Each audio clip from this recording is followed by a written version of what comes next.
علی من لا نبی بعدہ اما بعد السلام علیکم ورحمۃ اللہ وبرکاتہ۔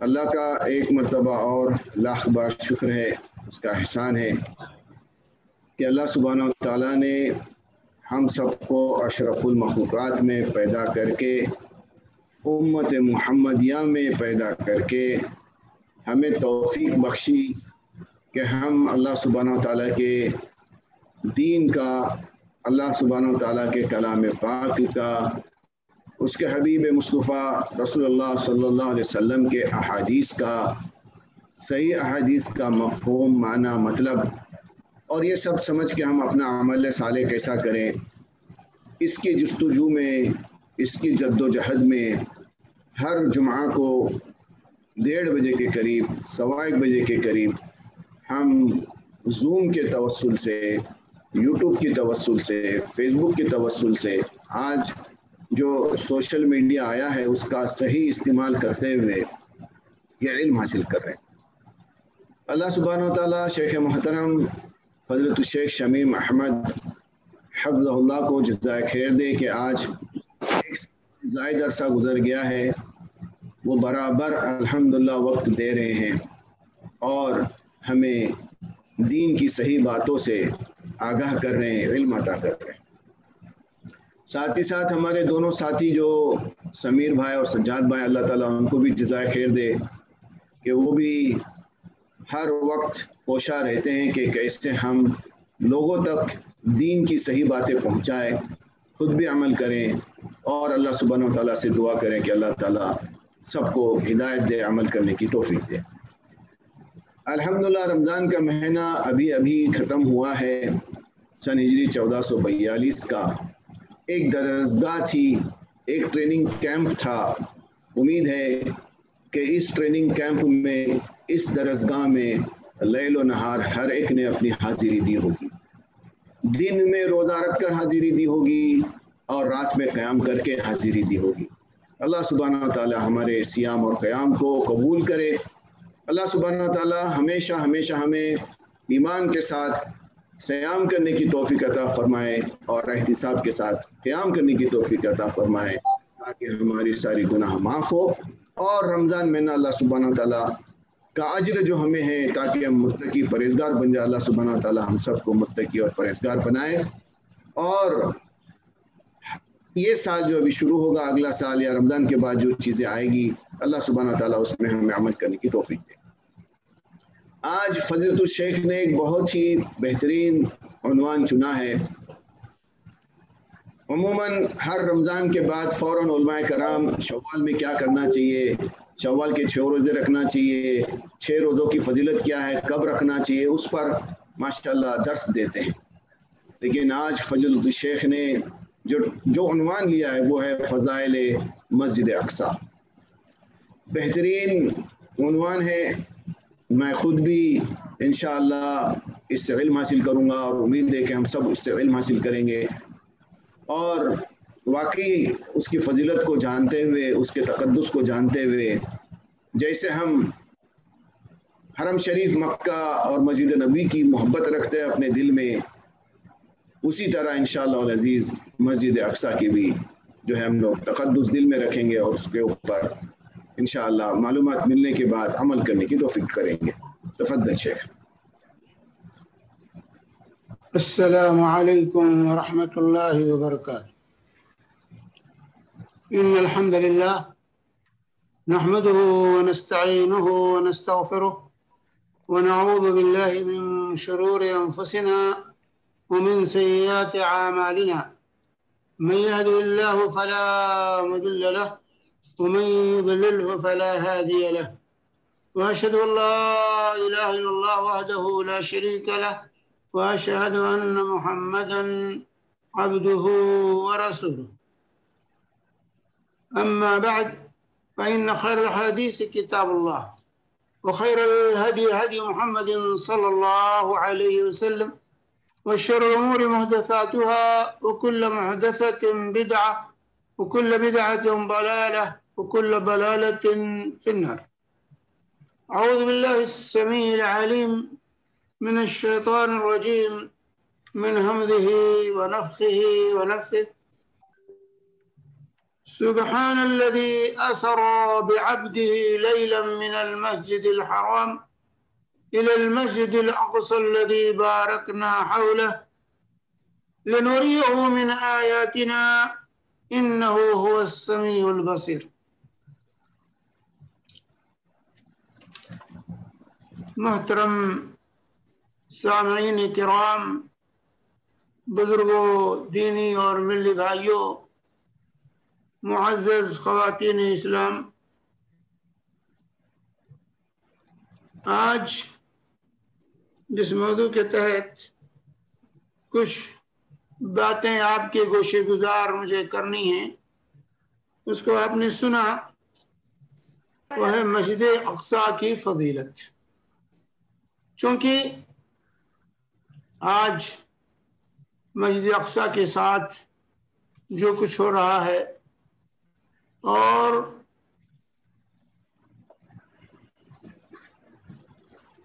یہودی ظالم جس طریقے سے اس گھر کی حرمت کو پامال کرنے کے پیچھے لگے ہوئے ہیں، ان حالات میں وقت کا تقاضا تھا کہ اس موضوع کے تحت کچھ باتیں آپ کے گوشے گزار کی جائیں.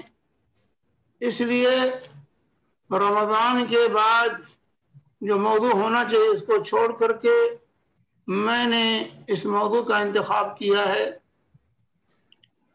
اللہ تبارک و تعالی ہمیں اس مقدس گھر کی عظمت کو سمجھنے اور اس کی حفاظت کی توفیق عطا فرمائے. مسجد اقصیٰ اسلامی شریعت میں اس کا انتہائی بلند مقام ہے. مسلمانوں کے دلوں میں اس کی بڑی عظمت پائی جاتی ہے اور اس کے بے شمار خصائص، فضائل کتاب و سنت کے اندر بیان کیے گئے. لیکن چونکہ ہم دینی تعلیم سے دور ہوتے جا رہے ہیں، جس کی وجہ سے بہت سی چیزیں ہماری نگاہوں سے اوجھل، اس لیے انشاءاللہ آج کی ملاقات میں کتاب و سنت کی روشنی میں کچھ اس کے فضائل و خصائص آپ کے سامنے رکھنے کی کوشش کی جائے گی. مسجد اقصیٰ یہ فلسطین کے شہر القدس میں واقع ہے. فلسطین کے شہر القدس، جس کو بیت المقدس بھی کہتے ہیں، القدس بھی کہتے ہیں، اس شہر میں یہ مسجد واقع ہے. اور مسجد اقصیٰ کے سلسلے میں عام طور سے ہمارے ہاں جو تصور پایا جاتا ہے وہ مسجد صخرہ جسے کہتے ہیں. مسجد صخرہ جو ہے، جو بہت رنگین شکل میں بنا ہوا نظر آتا ہے، اس کو لوگ لٹکاتے بھی ہیں اپنے گھروں میں، صرف اسی کو سمجھتے ہیں مسجد اقصیٰ. تو مسجد اقصیٰ کا اطلاق جو ہے پورے احاطہ ہے، وہ پورے احاطے کے اندر جو دیواروں سے گھرا ہوا احاطہ ہے، اس کے اندر بہت سی عمارتیں ہیں. ان عمارتوں میں سے ایک عمارت جو عام طور سے ہم مسجد اقصیٰ کے طور پر پہچانتے اور جانتے ہیں وہ مسجد صخرہ ہے. مسجد جو ہے وہی مسجد اقصیٰ نہیں، بلکہ وہ ایک جز ہے، وہ ایک جز ہے مسجد اقصیٰ کا. اور وہ جز جو ہے یہ یہودیوں کا جو ہے بھی مقدس ہے، اس کو بھی وہ مقدس مانتے ہیں، کیونکہ ایک چٹان ہے وہاں پر، اس چٹان پر وہ مسجد بنی ہوئی ہے جو یہودیوں کا قبلہ ہے، جس کو یہودی قبلہ مانتے ہیں. اس لیے ان کو اس عمارت سے کوئی جھگڑا نہیں ہے، اس لیے اس کو عام طور سے نمایاں کر کے پیش کیا جاتا ہے کہ اگر مسجد اقصی کو ڈھا بھی دیا جائے تو مسلمانوں کو دکھایا جا سکے کہ دیکھو یہ تو موجود ہے، تو کیسے کہتے ہو کہ ہم نے ڈھا دیا ہے؟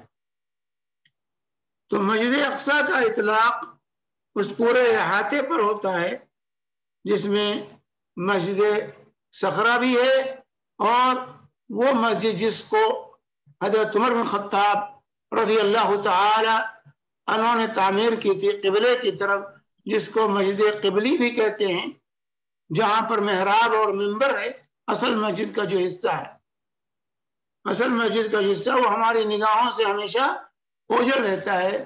یہاں جو آپ کے سامنے سین پیش کی گئی ہے یہ اسی مسجد قبلی جسے کا منظر ہے، جو اصل حصہ ہے جہاں پر منبر و محراب ہے جو قبلے کی طرف۔ تو پورے احاطے میں جو پورے احاطے کا نام مسجد اقصی ہے، اس میں جتنی چیزیں ہیں سب مسجد اقصی کا جز ہیں، حصہ ہیں، یہ واضح ہونا چاہیے۔ چنانچہ مجری الدین حنبلی فرماتے ہیں کہ لوگوں کے درمیان متعارف یہ ہے کہ قبلے کی طرف جو عمارت ہے جس کے اندر منبر و محراب ہے وہی صرف مسجد اقصی ہے، لیکن حقیقت یہ ہے کہ احاطے کے اندر جو ہے سب مسجد اقصی ہے، احاطے کے اندر جو ہے سب مسجد اقصی کا جز ہے۔ یہ کتاب ہے الانس جلیل فی تاریخ القدس والخلیل۔ یہ شیخ الاسلام علامہ ابن تیمیہ رحمۃ اللہ علیہ بھی مسجد اقصی کے سلسلے میں فرماتے ہیں کہ مسجد اقصی نام ہے اس پوری مسجد کا جس کو سلیمان علیہ السلام نے بنایا تھا۔ بعض لوگ اس حصے کو مسجد اقصی کہتے ہیں جسے عمر رضی اللہ تعالی عنہ نے تعمیر کیا تھا سامنے کے حصے میں، لیکن اس حصے میں یعنی حضرت عمر رضی اللہ تعالی عنہ نے تعمیر کی تھی، اس حصے میں نماز افضل ہے باقی حصے میں نماز پڑھنے سے۔ یہ مجموع الفتاوی میں علامہ ابن تیمیہ رحمہ اللہ نے 11ویں جلد میں یہ چیز بیان کی۔ مسجد اقصی کا رقبہ کل 144,000 مربع میٹر ہے، 144,000 مربع میٹر ہے مسجد اقصی کا رقبہ۔ مغرب کی جانب 491 میٹر، مشرق میں 462 میٹر اور شمال میں 310 میٹر، جنوب میں 281 میٹر، یہ رقبہ ہے مسجد اقصی کا۔ آئیے اب ہم اس کے فضائل اور اس کے برکات کو دیکھتے ہیں اور اس کے اندر انشاءاللہ تمام چیزیں آئیں گی۔ چنانچہ خطبہ مسنونہ کے بعد میں نے جو آیت کریمہ پڑھی ہے سورہ اسراء کی پہلی آیت، جس کے اندر اللہ تعالیٰ فرماتا ہے بسم اللہ الرحمن الرحیم سبحان الذی اسری بعبدہ لیلا من المسجد الحرام الى المسجد الاقصى الذي باركنا حوله لنريه من آیاتنا انه هو السمیع البصیر۔ یہاں اس مسجد کو بابرکت قرار دیا گیا ہے اس آیت کریمہ میں کہ یہ سرزمین بابرکت سرزمین ہے، یہ مسجد بابرکت مقام پر واقع ہے، برکتوں سے پر ہے، روحانی برکات بھی اور مادی برکات بھی اللہ تبارک تعالیٰ نے یہاں رکھا۔ اللہ فرماتا ہے پاک ہے وہ ذات جو اپنے بندے محمد صلی اللہ علیہ وسلم کو راتوں رات مسجد حرام سے مسجد اقصی لے گیا۔ یہ اسراء اور معراج کے واقعے کا تذکرہ اللہ تعالیٰ نے یہاں کیا ہے۔ الذی بارکنا حولہ، کہ جس کے ارد گرد ہم نے برکت نظر رکھی۔ تو برکت اس گھر میں برکت اور اس کے اکناف و اطراف میں بھی اللہ تبارک تعالیٰ نے برکت رکھی ہے۔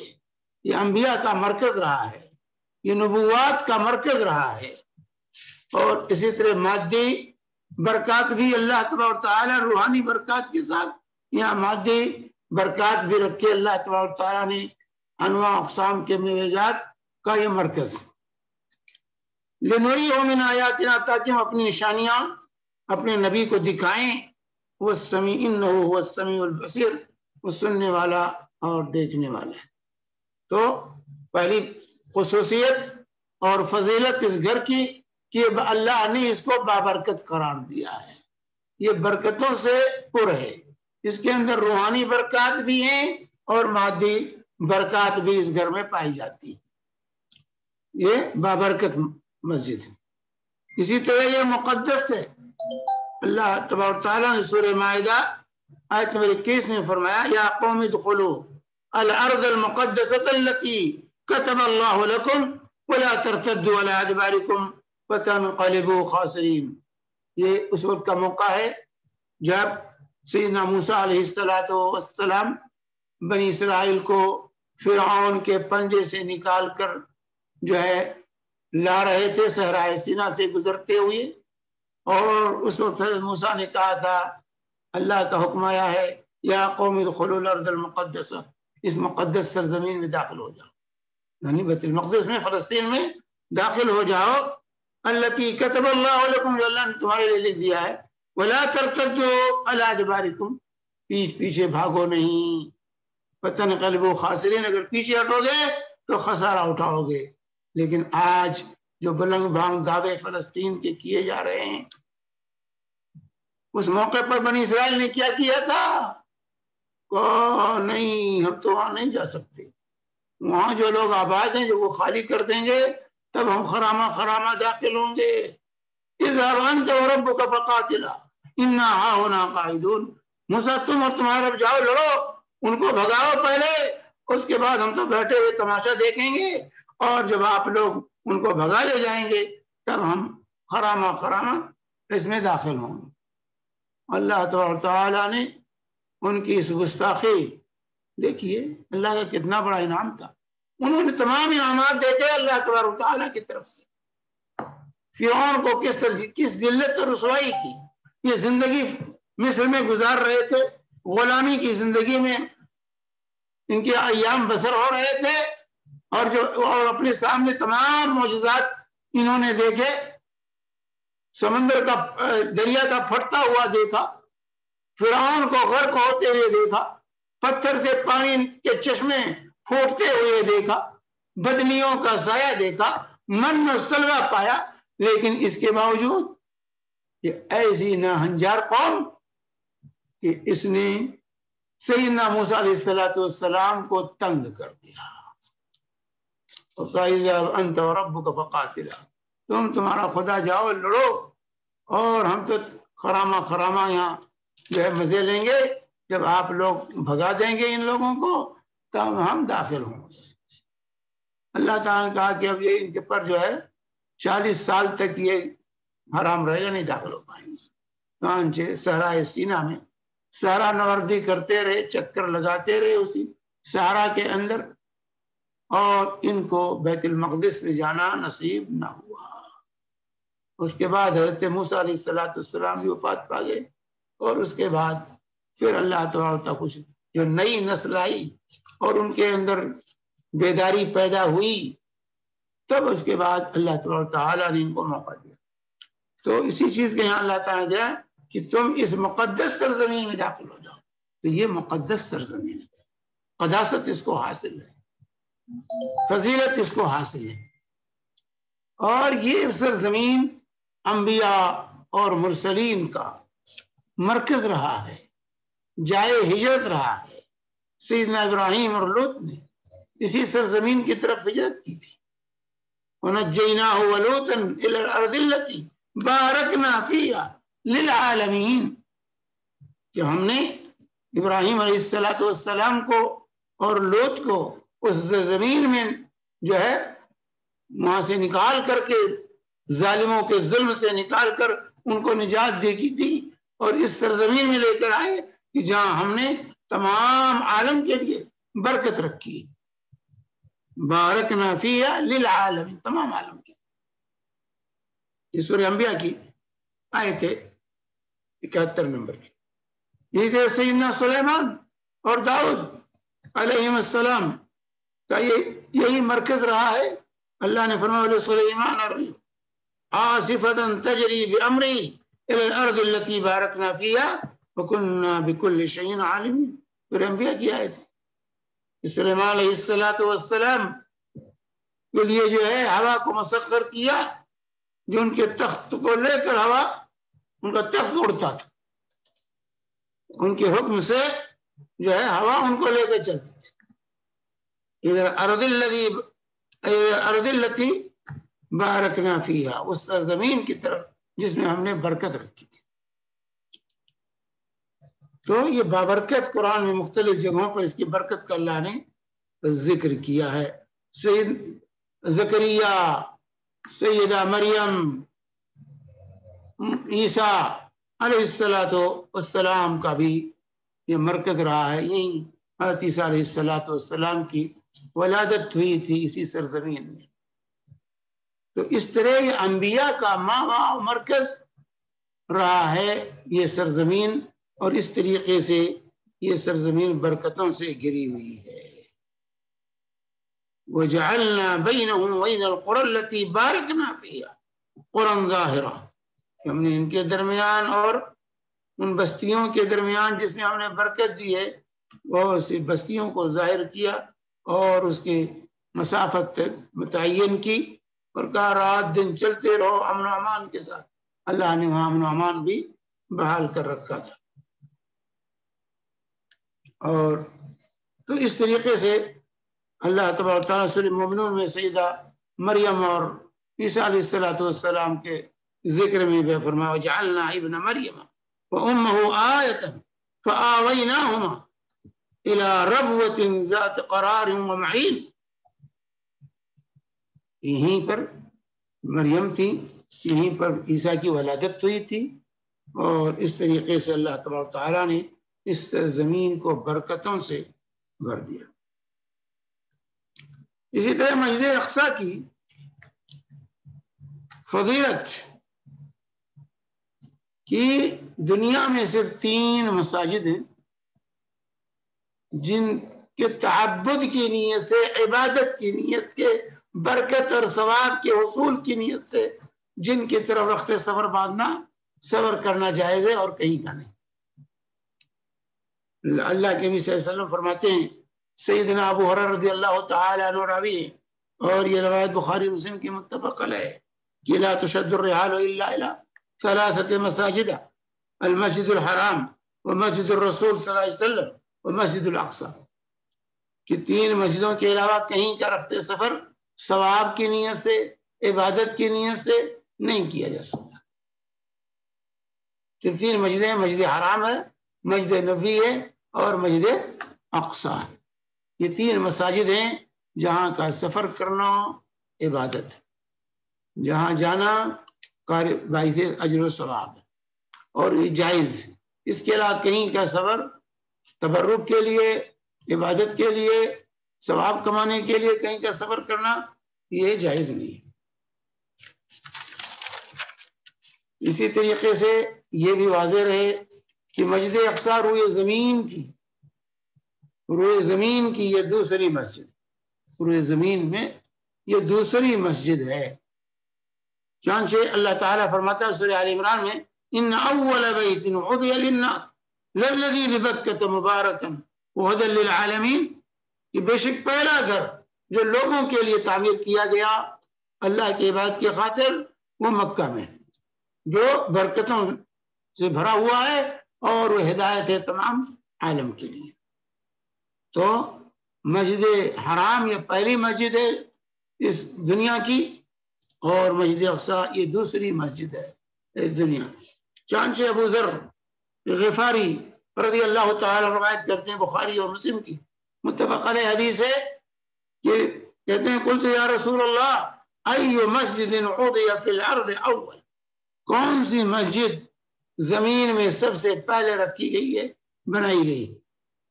قال المسجد الحرام، تو اللہ کے نبی صلی اللہ علیہ وسلم کا مسجد حرام ہے. پھر کہتے ہیں قلت ثم ای، پھر میں نے کہا اس کے بعد کون سی مسجد ہے؟ قال المسجد الاقصی، دوسری مسجد مسجد اقصی ہے. قلت کم بینہما، کہتے ہیں میں نے پوچھا دونوں میں وقفہ کتنا ہے، فاصلہ کتنا، کتنی مدت کا ہے؟ قال 40 سنہ، 40 سال کا. اس کے بعد اللہ کے نبی صلی اللہ علیہ وسلم فرمایا ثم أينما أدركتك الصلاة فصل فإن الفضل فيه. پھر اس کے بعد جہاں بھی نماز کا وقت ہو جائے وہی نماز پڑھو جو ہے. تو مسجد اقصی یہ دوسری مسجد ہے. مسجد حرام اور مسجد اقصی کی تعمیر میں 40 سال کا فاصلہ ہے. یہاں مسئلہ ہے، سوال ہے، 40 سال کا فاصلہ ہے. تو پہلا گھر کون سا ہے؟ کعبہ. دوسرا گھر کون سا ہے؟ مسجد اقصی ہے. دونوں کے درمیان فاصلہ 40 سال کا ہے. اب یہاں سوال پیدا ہوتا ہے کہ عام طور سے قرآن نے جو بیان کیا ہے جو ہے وَإِذْ يَرْفَعُ إِبْرَاهِيمُ الْقَوَاعِدَ مِنَ الْبَيْتِ وَإِسْمَاعِيلُ، جو ابراہیم علیہ السلام مسجد حرام کی بنیادوں کو، مسجد کعبہ کے بنیادوں کو بلند کر رہے تھے.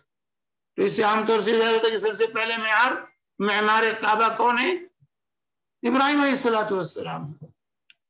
اور مسجد اقصی کے بارے میں جو آتا ہے کہ مسجد اقصی کو حدیث کے اندر سلیمان علیہ السلام نے بنایا. سلیمان علیہ السلام نے بنایا مسجد اقصی کو. تو اب سوال پیدا ہوتا ہے، جیسا کہ یہ بھی حدیث کے اندر جو ہے اللہ کے نبی صلی اللہ علیہ وسلم نے فرمایا، عبداللہ بن عمر العاص کی روایت ہے، یہ سنن نسائی اور مسند احمد وغیرہ میں، کہ لما فرغ سلیمان بن داؤد من بناء البیت، جب سلیمان بن داؤد علیہ السلام بیت المقدس کی تعمیر سے فارغ ہوئے، سأل اللہ ثلاثا، تو 3 دعائیں کی تھی. 3 دعائیں کی تھیں. ابھی یہ حدیث آئے گی آپ کے سامنے. تو اس حدیث سے یہ ظاہر ہوتا ہے کہ اس کے معمار سلیمان علیہ السلام اور ابراہیم اور سلیمان علیہ السلام کے درمیان صدیوں کا فاصلہ ہے. اور اللہ کے نبی صلی اللہ علیہ وسلم فرماتے ہیں دونوں کے درمیان 40 سال کا فاصلہ ہے. تو اس سلسلے میں علماء نے اس حقیقت کو سمجھا اور اس کو دفاع کیا. چنانچہ امام ابن الجوزی رحمہ اللہ فرماتے ہیں کہ اول بنا کہ جو ہے اس سے مراد اس کی اساس اور بنیاد پہلے کس گھر کی رکھی گئی اور اس کے بعد کس گھر کی رکھی گئی. تو پہلے بنیاد کعبہ کی رکھی گئی، اس کے بعد مسجد اقصی کی بنیاد رکھی گئی. تو مسجد حرام پہلی مسجد اور مسجد اقصی یہ دوسری مسجد ہے. دونوں کے درمیان 40 کا فاصلہ ہے.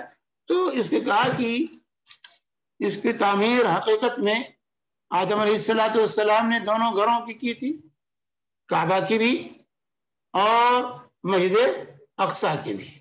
اور اس طرح دونوں کے درمیان 40 سال کا فاصلہ ہے.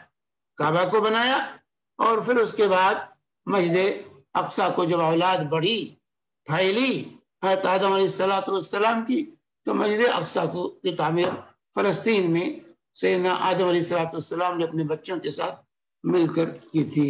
یہ بیان کیا ابن الجوزی رحمہ اللہ نے، اور یہی چیز امام قرطبی نے اپنی تفسیر میں ذکر کیا ہے. اور اسی چیز کو حافظ بن حجر رحمۃ اللہ علیہ نے ترجیح دی ہے، پسند کیا ہے.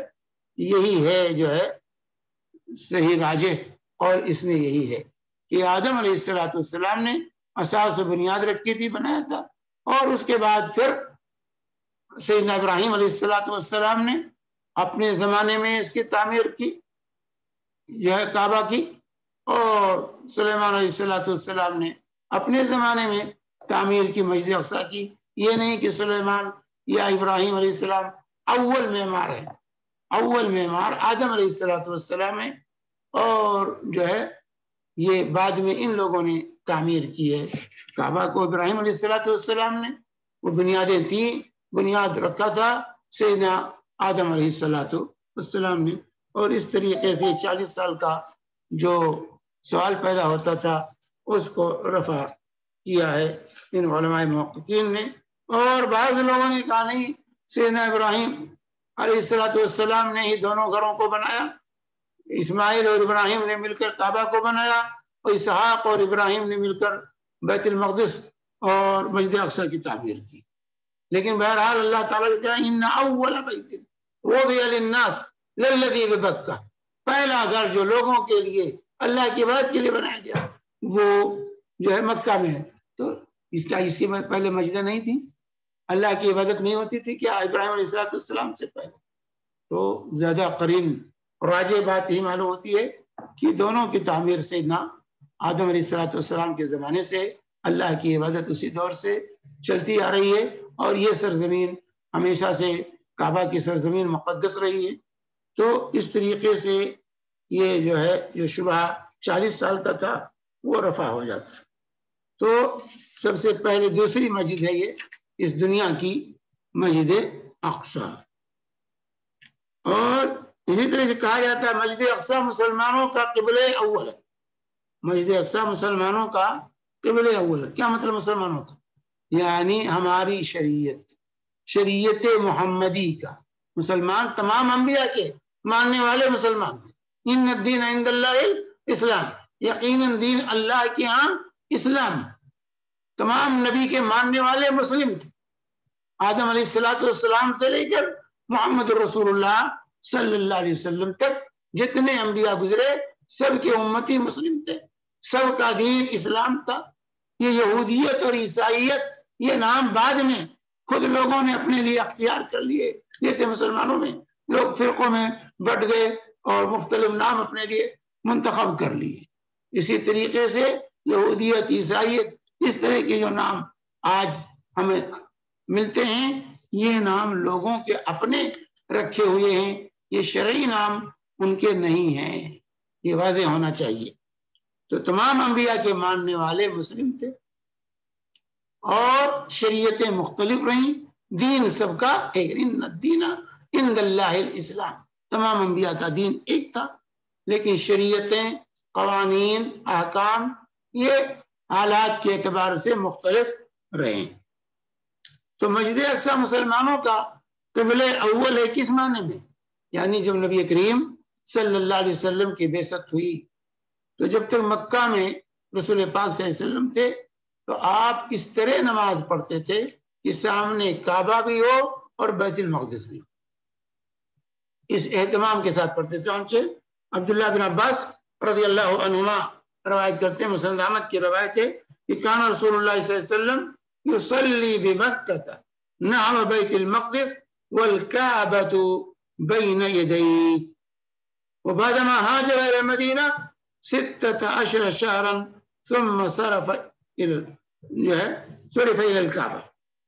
کہتے ہیں کہ رسول پاک صلی اللہ علیہ وسلم جب تک مکہ میں تھے نماز کا وقت ہوتا تھا تو اس طرح کھڑے ہوتے تھے کعبہ بھی سامنے رہے اور بیت المقدس بھی سامنے رہے. لیکن جب ہجرت کر کے مدینہ پہنچ گئے تو یہ ممکن نہ رہا، کیونکہ مدینہ سے شمال میں جو ہے مسجد اقصی ہے اور جنوب میں کعبہ. مدینہ کے شمال میں مسجد اقصی ہے اور جنوب میں کعبہ، اس لیے دونوں کی طرف رخ کرنا یہ ممکن نہ رہا. اس لیے اللہ کے نبی صلی اللہ علیہ وسلم 16 مہینے تک یا 17 مہینے تک نماز پڑھتے رہے بیت المقدس کی طرف رخ کر کے مسجد اقصی کی طرف، اور اس کے بعد پھر تحویل قبلہ کی آیت سورہ بقرہ میں نازل ہوئی اور پھر قبلہ بدل دیا گیا. چنانچہ براء بن عازب رضی اللہ تعالی عنہ کی روایت ہے کہ رسول اللہ صلی اللہ علیہ وسلم بیت المقدس کی طرف 16 مہینے یا 17 مہینے نماز رخ کر کے پڑھتے رہے، اور اللہ کے نبی صلی اللہ علیہ وسلم کی دلی خواہش تھی کہ کعبہ کو قبلہ بنایا جائے. تو اللہ تعالی نے آیت نازل قد نرى تقلب وجهك في السماء، کہ آسمان میں آپ جو ہے اپنا چہرہ جو الٹتے پلٹتے ہیں توجہ کرتے ہیں. تو پھر اللہ تعالیٰ نے حکم دیا کہ جو ہے فولی وجهك شطر المسجد الحرام، اب اپنا رخ مسجد حرام کی طرف پھیر لیجئے. اللہ کے نبی صلی اللہ علیہ وسلم نے کعبہ کی طرف رخ کر کے نماز پڑھنا آپ نے شروع کر دیا. اور یہ کعبہ جو قبلہ تھا پہلے سے آدم علیہ السلام کے زمانے سے وہ قبلہ جو ہے قرار پایا، کیونکہ جو ہے یہودیوں نے نصارہ نے جو ہے اس سے روگردانی کی تھی اور انہوں نے جو ہے اس کو پسند نہ کیا تھا. تو پھر جو ہے اللہ تعالی نے اس اصل قبلے کی طرف جو اس سے پہلے قبلہ تھا، یہودیت عیسائیت سے پہلے جو قبلہ تھا، اس قبلے کی طرف رسول پاک صلی اللہ علیہ وسلم کو پھیر دیا گیا، اور کعبہ جو پہلا قبلہ حقیقت میں کعبہ ہے، لیکن مسجد اقصیٰ کو قبلہ اول اس معنی میں کہا جاتا ہے کہ رسول پاک صلی اللہ علیہ وسلم کی ابتدائی دور میں جو ہے اسی کی طرف رک کر کے نماز پڑھنے کا حکم تھا، اور اللہ کی بھی اسی طرف رک کر کے نماز پڑھتے تھے، اور اس کے بعد پھر کعبہ کو مستقل قبلہ جو ہے بنایا گیا، اور رسول پاک صلی اللہ علیہ وسلم کو حکم دیا گیا کہ کعبہ کی طرف رک کر کے نماز پڑھیے، جو پہلے تمام ادوار میں قبلہ رہا۔ تو قبلہ اول اس معنی میں مسجد اقصیٰ کو کہا جاتا ہے، ہمارا قبلہ رہا ہے، یہ قبلہ رہا ہے، اس کا انکار نہیں کیا جا سکتا، ہمارا قبلہ رہا ہے، اس لیے ہم اس کے مستحق ہیں۔ تو اس طریقے سے رسول پاک صلی اللہ علیہ وسلم نے جو ہے تحویل قبلہ کی خواہش کی، اور قبلہ اللہ تبارک و تعالیٰ نے کعبہ کو بدل دیا۔ بخاری اور مسلم کی روایات میں یہ چیز بڑھی ہوئی۔ اسی طریقے سے یہ سرزمین بیت المقدس کی سرزمین، یہ حشر و نشر کی سرزمین، یہ حشر و نشر کی سرزمین ہے۔ میدان محشر یہاں برپا ہوگا۔ ابو ذر غفاری رضی اللہ تعالی عنہ کی روایت ہے کہ انہوں نے رسول پاک صلی اللہ علیہ وسلم سے سوال کیا جو ہے کہ بیت المقدس میں نماز پڑھنا افضل ہے یا مسجد رسول صلی اللہ علیہ وسلم میں؟ تو اللہ کے نبی صلی اللہ علیہ وسلم نے فرمایا صلاۃ فی مسجدی ھذا افضل من 4 صلوات فیہ ولنعم المصلی وهو ارض المحشر والمنشر ولياتين على الناس زمان لقيد صوت أو قال قوس الرجل حيث يرى منه بيت المقدس خير له أو أحب إليه من الدنيا جميعا۔ یہ مستدرک حاکم کی صحیح حدیث ہے۔ شیخ البانی نے صحیح ترغیب میں اس کو صحیح قرار دیا ہے، کہ کہتے ہیں کہ انہوں نے سوال کیا اللہ کے نبی صلی اللہ علیہ وسلم سے، ابو ذر غفاری رضی اللہ تعالی عنہ نے، کہ بیت المقدس میں نماز پڑھنا افضل ہے یا مسجد نبوی میں نماز پڑھنا افضل ہے؟ تو اللہ کے نبی صلی اللہ علیہ وسلم نے فرمایا صلاۃ فی مسجدی ھذا، میری اس مسجد میں نماز پڑھنا افضل ہے مسجد اقصیٰ میں نماز پڑھنے سے 4 نماز کے برابر۔ یعنی مسجد اقصیٰ میں 4 نمازیں پڑھیں اور مسجد نبوی میں 1 نماز، مسجد اقصیٰ میں 4 نماز کے برابر۔ اور پھر فرمایا کہ جو ہے مسجد اقصیٰ جو ہے یہ ارض المحشر والمنشر، حشر اور نشر یہی ہوگا، اور لوگوں پر ایک وقت آئے گا جب کہ اس زمانے میں ایک کوڑا رکھنے کی جگہ یا ایک قوس اور کمان رکھنے کی جگہ انسان کو مل جائے، جس سے بیت المقدس نظر آ رہا ہو، مسجد اقصیٰ نظر آ رہی ہو، تو وہ اس کے لیے بہتر ہوگا دنیا اور مافیہ سے، دنیا اور مافیہ سے یہ اس کے لیے افضل ہوگا قرب قیامت۔ تو اس سے یہ معلوم ہوا کہ یہ ارض المحشر والمنشر جو ہے، حشر نشر جو ہے یہیں پر ہوگا۔ اسی طریقے سے یہاں پر یہ بھی واضح ہے کہ یہ اسراء اور معراج کا مرکز ہے مسجد اقصیٰ، اسراء اور معراج کا مرکز مسجد اقصیٰ ہے۔ اللہ کے نبی صلی اللہ علیہ وسلم کو معراج کا جو مقدس سفر کرایا گیا، یہ کس سے متعلق ہے؟ مسجد اقصیٰ سے متعلق ہے۔ خاص طور سے اللہ کے نبی صلی اللہ علیہ وآلہ وسلم کو یہ معجزاتی سفر جو ہے کرایا گیا تھا، اور مسجد اقصیٰ پہنچایا گیا تھا آپ کو، جیسا کہ حضرت انس رضی اللہ تعالی اسراء میں تو واضح طور سے اللہ نے ذکر کیا۔ حضرت انس رضی اللہ تعالی عنہ فرماتے ہیں کہ اللہ کے نبی صلی اللہ علیہ وسلم نے فرمایا کہ میرے پاس سامنے ایک براق لایا گیا. براق جو ایک چوپایا تھا جو سفید رنگ کا تھا, گدھے سے کچھ بڑا اور خچر سے کچھ چھوٹا تھا, اور اس کا قدم وہاں پڑتا تھا جہاں نگاہ کی انتہا ہوتی تھی. کہتے میں سوار ہوا اور بیت المقدس پہنچا اور اس کو اس حلقے میں اس چھلے میں باندھ دیا جہاں انبیاء اپنی سواریوں کو باندھا کرتے تھے, اور پھر میں مسجد اقصی میں داخل ہوا اور میں نے وہاں 2 رکعت نماز پڑھی. پھر میں نکلا تو جبریل امین آئے اور انہوں نے جو ہے ایک پیالہ شراب کا اور ایک پیالہ دودھ کا پیش کیا. میں نے دودھ کا پیالہ اٹھا لیا تو جبریل نے کہا کہ آپ نے فطرت کو پا لیا, فطرت کا پا لیا ہو. شراب کا پیالہ آپ نے نہیں اٹھایا, دودھ کا پیالہ یہ آپ کا دین, دین فطرت ہے, آپ کی شریعت فطرت ہے جو ہے.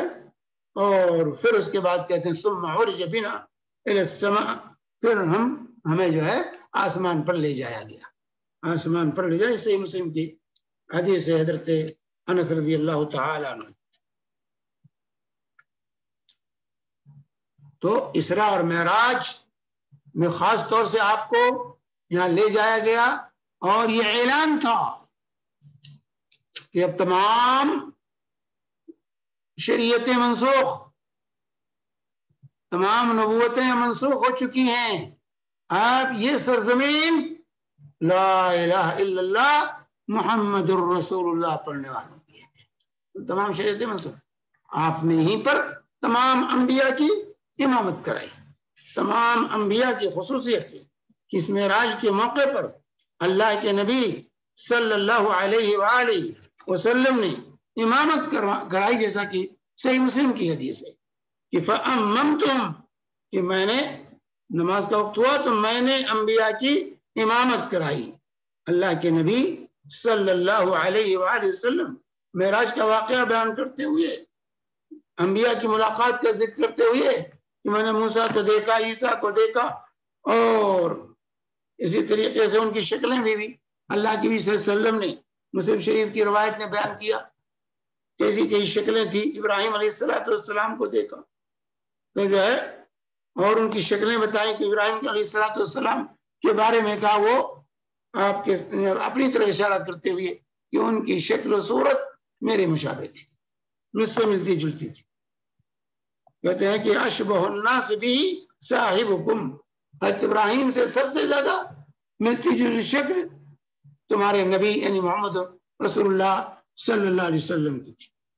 اور اس کے بعد حضرت عیسیٰ کے بارے میں کہا کہ جو ہے عروہ بن مسعود سقفی سے ان کی شکل ملتی جلتی تھی. حضرت موسیٰ علیہ السلام کے بارے میں کہا کہ ان کی شکل جو ہے سنوا قبیلے کے لوگوں سے ملتی جلتی تھی. تو اس طریقے سے صحیح مسلم کی روایت میں تفصیل ہے. اس میں آپ نے فرمایا فَأَمَّمْتُهُمْ, میں نے ان سب کی امامت کرائی. تو مسجد اقصی میں اللہ کے نبی صلی اللہ علیہ وسلم نے تمام انبیاء کی امامت کرائی, تمام انبیاء کی. جانچے دوسری روایت مسند احمد کی کہ فَالْتَفَتُّ فَإِذَا النَّبِيُّونَ أَجْمَعُونَ يُصَلُّونَ, میں نے جب التفات کیا تو تمام انبیاء میرے پیچھے کھڑے ہو کر نماز پڑھ رہے تھے. اب یہاں پر اور فتنہ پیدا کیا, وہ انبیاء تو وفات کر چکے تھے تو کیسے پہنچے؟ میرے بھائی یہ سفر ہی معجزاتی ہے, معجزات پر قیاس نہیں کیا جاتا. یہ سفر اللہ نے کرایا تھا, اور انبیاء کو بھیجنے والا کون تھا؟ اللہ تعالیٰ نے تھا. ان اللہ علی کل شیء قدیر, بے شک اللہ تعالیٰ ہر چیز پر قادر, ہر چیز پر قادر. اللہ کیا کوئی چیز ناممکن اور محال نہیں ہے.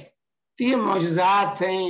معجزات میں کہتے ہیں معجزات اس امر کو, اس چیز کو جو اسباب کی دنیا میں ہونا جو ممکن نہ ہو, اور وہ چیز نبی کے ذریعے ظاہر ہو جائے تو وہ معجزہ ہے.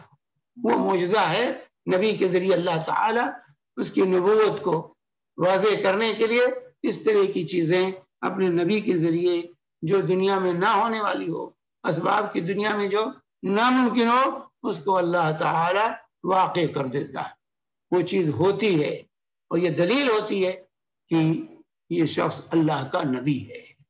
تو معجزہ تھا رسول پاک صلی اللہ علیہ وسلم کا، تمام انبیاء کی امامت کرائی اور اس طرح اعلان کر دیا اللہ تعالیٰ نے کہ اب یہ سرزمین مسلمانوں کی میراث ہے، اب یہ بنی اسرائیل سے چھین کر کے بنو اسماعیل کو دی جا رہی ہے۔ یہ مسلمانوں کو لا الہ الا اللہ محمد رسول اللہ، ابھی بنی اسرائیل کے لوگ اس قابل نہیں رہے کہ اس گھر کی تولیت کو وہ سنبھال سکیں، اب یہ حق دیا جا رہا ہے لا الہ الا اللہ محمد الرسول اللہ پڑھنے والوں کو، کیونکہ تمام شریعتیں منسوخ ہو چکی ہیں۔ ما يسمع بي من هذه الامه يهودي ولا نصراني ثم لم يؤمن بي دخل النار، جو بھی سنے گا میری دعوت جس تک پہنچے، چاہے یہودی ہو چاہے عیسائی ہو، اور پھر مجھ پر ایمان نہ لائے، وہ جہنم رسید ہوگا، وہ جہنم رسید ہوگا، کافر ہے، وہ کافر ہے، مخلد فی النار رہے گا اگر وہ نبی کریم صلی اللہ علیہ وسلم پر ایمان نہیں لایا۔ حتیٰ کہ آپ نے فرمایا لو کان موسیٰ حیا ما وسعہ الا یتبعنی، اگر موسیٰ علیہ السلام بھی آج زندہ ہو جائے تو ان کے لیے بھی میری اتباع کے علاوہ کوئی چارہ نہیں ہوگا، ان کو بھی میری اتباع کرنی ہوگی۔ تو اس طریقے سے اللہ تعالیٰ نے اسراء اور معراج کا سفر کرا کے مسجد اقصیٰ کے اندر تمام انبیاء کی امامت سونپ کر کے اللہ تبارک و تعالیٰ نے یہ واضح کر دیا تھا کہ اب یہ سرزمین لا الہ الا اللہ محمد الرسول اللہ پڑھنے والوں کو دی جا رہی ہے۔ اب یہ دی جا رہی ہے مسلمان کی سرزمین، مسلمانوں کی سرزمین ہے، اسی لیے سیدنا عمر بن خطاب رضی اللہ تعالی عنہ نے اس کو فتح کیا۔ سیدنا عمر بن خطاب رضی اللہ تعالی عنہ نے اس کو فتح کی۔ یہ رسول پاک صلی اللہ علیہ وآلہ وسلم کو اسراء اور معراج کے لیے یہ مرکز بنایا گیا مسجد اقصیٰ کو، اور پھر جو ہے اسی طریقے سے رسول پاک صلی اللہ علیہ وسلم کی امامت کرا کے تمام شریعتوں کو منسوخ کیا گیا، اور اس طریقے سے مسجد اقصیٰ کی فتح کی بشارت بھی رسول پاک صلی اللہ علیہ وسلم نے اپنے حیات طیبہ میں سنائی تھی۔ چنانچہ جو ہے اللہ کے نبی صلی اللہ علیہ وسلم سے عوف بن مالک رضی اللہ تعالی عنہ روایت کرتے ہیں، یہ روایت صحیح بخاری کی ہے کہ میں نبی کریم صلی اللہ علیہ وسلم کے پاس غزوہ تبوک کے موقع پر پہنچا، آپ ایک جو ہے چمڑے کے خیمے میں موجود تھے، تو آپ نے فرمایا عودد، تم گنو ستن من بین یدی الساعہ، قیامت سے پہلے 6 چیزوں کو گنو، 6 نشانیاں گنوائی قیامت کی۔ اللہ کے نبی صلی اللہ علیہ وسلم نے کہا موتی، میری وفات پہلی علامت، قرب قیامت کی بتائی اللہ کے نبی صلی اللہ علیہ وسلم نے، قیامت سے پہلے میری موت۔ یہاں لوگ کہتے ہیں نبی مرتا ہی نہیں، کیا کریں گے، میری موت۔ ثم فتح بیت المقدس، پھر دوسری علامت ہے بیت المقدس کی فتح، بیت المقدس فتح ہوگا۔ یہ تبوک کے غزوہ تبوک کے موقع پر اللہ کے نبی صلی اللہ علیہ وسلم نے بشارت بیت المقدس کی فتح کی سنائی تھی صحابہ کرام کو۔ ثم موتان، پھر جو ہے موت کی بیماری آئے گی، لوگ کثرت سے مریں گے، جیسے آج کل کورونا سے مر رہے ہیں، یہ کثرت سے لوگ جو ہے مریں گے، جیسے بکریوں کو جو بیماری لگ جائے تو دھڑا دھڑ مرتی ہیں، ایسے انسان مریں گے۔ ثم استفاضۃ المال، پھر مال اتنا زیادہ ہوگا کہ انسان کو 100 دینار دیا جائے گا تو کہے گا کہ جو ہے ناراض ہوگا، اس کو پسند نہیں آئے گی، 100 دینار مجھے دیا گیا ہے۔ اور پھر اس کے بعد کیا، پھر فتنہ پیدا ہوگا کہ کوئی بھی عرب کا گھر نہیں بچے گا مگر وہ فتنہ اس میں داخل ہوگا۔ پھر تمہارے درمیان اور بنو اسفر کے درمیان جو ہے مصالحت ہوگی، جنگ بندی ہوگی، اور پھر وہ غداری کریں گے، اور پھر وہ لوگ آئیں گے 80 جھنڈوں کے تحت نیچے، اور ہر جھنڈے کے نیچے جو ہے 12,000 فوجیوں کا لشکر ہوگا۔ رومیوں سے مخالفت جو ہے وہ ہوگی۔ تو اس طریقے سے اللہ کے نبی صلی اللہ علیہ وسلم نے یہ بشارت بیت المقدس کی فتح کی سنائی تھی کہ بیت المقدس مسلمان فتح کریں گے۔ تو اس طریقے سے اس سرزمین کی اہمیت رہی ہے، اور اللہ تبارک و تعالی نے رسول پاک صلی اللہ علیہ وسلم کے ذریعے یہ خوشخبری ہمیں بتائی۔ اور اسی طریقے سے یہ سرزمین بیت المقدس کی، یہاں دجال نہیں داخل ہوگا، جیسے مکہ مدینہ میں داخل نہیں ہوگا، مسجد اقصی میں بھی دجال داخل نہیں ہوگا، اور اس کا داخلہ وہاں بھی ممنوع ہے، جیسا کہ مسند احمد کی روایت ہے۔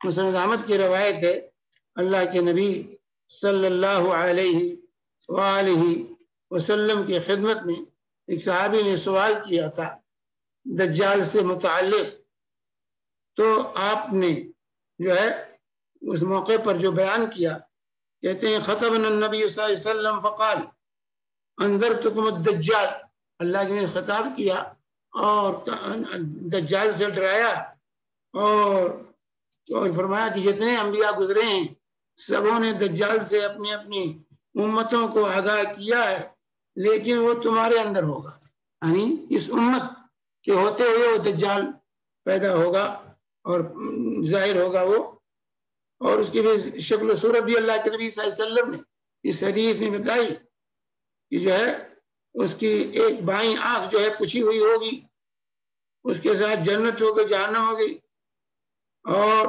اس کا جہنم جو ہوگا وہ جنت ہے، اور جو جنت کہے گا وہ جہنم ہوگی، اور اس کے ساتھ روٹی کا بھی پہاڑ ہوگا، پانی کا دریا ہوگا، اور بارش نازل کرے گا وہ، لیکن پودے نہیں اگیں گے، اور ایک شخص پر اللہ اسے مسلط کرے گا اور اس کو قتل کر دے گا، اور اس کے بعد دوسرے کو قتل نہیں کر پائے گا، اور یہ زمین میں 40 دن وہ رہے گا، اور ہر جگہ پہنچے گا دنیا میں۔ 4 مسجدوں میں آپ نے فرمایا لا یقربو 4 مساجد، 4 مسجدوں پر نہیں پہنچ پائے گا، جو ہے مسجد الحرام والمسجد المدینہ ومسجد الطور ومسجد الاقصی، ان 4 مساجد میں وہ نہیں پہنچے گا، مسجد حرام، مسجد نبوی اور مسجد طور اور مسجد اقصی۔ تو اس طریقے سے وہ فرمایا ما یشبہ علیکم فإن ربکم لیس بأعور، دیکھو تمہیں دھوکہ نہیں ہو، تمہارا رب کانا نہیں ہے، اور دجال کانا ہوگا، اس لیے اس کو پہچان لے۔ یہ جو ہے مسند احمد کی حدیث ہے، شعیب برنوت نے اس کی سند کو صحیح قرار دیا ہے۔ اسی طریقے سے بیت المقدس مسجد اقصی میں یاجوج ماجوج یہیں پر ہلاک ہوں، یاجوج ماجوج کی ہلاکت بیت المقدس میں ہوگی، یہیں پر یہ لوگ ہلاک و برباد ہو جائیں گے۔ چنانچہ نواس بن سمعان رضی اللہ تعالی عنہ کی روایت ہے کہ نبی کریم صلی اللہ علیہ وسلم نے جب یاجوج ماجوج کا ذکر کیا تو آپ نے فرمایا کہ ثم یسیرون حتی ینتہوا الی جبل الخمر، وہ چلیں گے یہاں تک کہ جبل خمر تک پہنچیں گے، اور جبل خمر یہ بیت المقدس میں ایک پہاڑی کا نام ہے، ایک پہاڑی کا نام ہے بیت المقدس میں۔ فیقولون لقد قتلنا من فی الارض، وہ کہیں گے کہ ہم نے زمین والوں کو تو ہم مار چکے ہیں، ہلما فلنقتل من فی السماء، آؤ ہم آسمان والوں کو مارتے ہیں، فیرمونا، تو اپنے تیر وہ آسمان کی طرف چھوڑیں گے، اور اللہ تبارک تعالی ان کی ان تیروں کو خون آلود کر کے واپس کرے گا، جو ہے پھر وہ سمجھیں گے دیکھو ہم نے مار دیا، جو ہے آسمان والے بھی مر گئے، آسمان والے بھی سب مر گئے۔ پھر اللہ کے نبی صلی اللہ علیہ وسلم فرماتے ہیں کہ اس وقت عیسیٰ علیہ السلام مسلمانوں کو لے کر طور پر پناہ گزین ہوں گے جب یاجوج ماجوج کا خروج ہوگا، اور فرمایا پھر اللہ تبارک تعالی حضرت عیسیٰ خواہش ظاہر کریں گے کہ اب نیچے چلنا چاہیے، اترنا چاہیے یہاں سے، تو اللہ تبارک تعالی ایک کیڑا ان کے گردنوں میں پیدا ہے، جو کیڑے بکریوں کے اور جانوروں کے ناک میں ہوتے ہیں، اس طرح کا کیڑا نغف کہا گیا پیدا کرے گا، اور وہ جو ہے ایک ہی ساتھ سب کے سب مر کر کے ختم ہو جائیں گے. اس کیڑے کی وجہ سے ان کی موت یاجوج ماجوج کی موت واقع ہوگی. یہ روایت صحیح مسلم کی ہے. تو یاجوج ماجوج کا خاتمہ بھی بیت المقدس میں ہوگا، وہیں یہ لوگ ختم ہوں گے اور اس فتنے سے انسانیت کو نجات ملے گی. تو اس طرح اللہ تعالی نے اس سرزمین کو بڑے خصائص عطا کیے ہیں اور اس طریقے سے جو ہے اللہ رب العالمین نے اس سرزمین کی محبت مسلمانوں کے دلوں میں رکھی ہے.